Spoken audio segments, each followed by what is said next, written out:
Alors, le repos, c'est une autre dimension de la paix divine. C'est celle-là qui est illustrée par Jésus au milieu des vagues, au milieu de la tempête, qui s'élève, qui se dresse. Et quand, la Bible dit quoi? Que Jésus était endormi. Jésus était endormi. Et les disciples sont venus le réveiller en disant, on a Marc 4, pardon. Les disciples viennent le réveiller en disant, Maître, ne t'inquiètes-tu pas de ce que nous périssons? Note bien la notion d'inquiétude. Ne t'inquiètes-tu pas de ce que nous périssons? Moi, je pense aussi que Jésus avait dû se réveiller déjà. Jésus était endormi, mais à un moment donné, il avait dû ouvrir les yeux, voir le vent, et puis il a repris la couverture, il s'est couvert. Pourquoi je le pense? Parce que si on réveille quelqu'un, si quelqu'un est endormi pendant qu'il y a du tempête, on ne dit pas ne t'inquiète pas. On ne s'attend pas à ce qu'il s'inquiète. On dit réveille-toi, nous mourrons.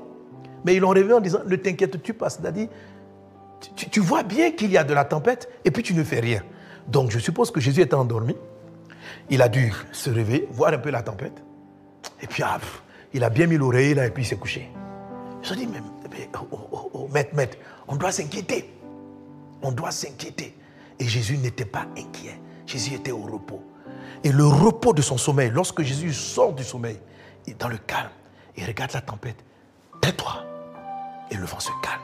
C'est ce qu'on appelle procurer la paix. Matthieu chapitre 5, verset 9.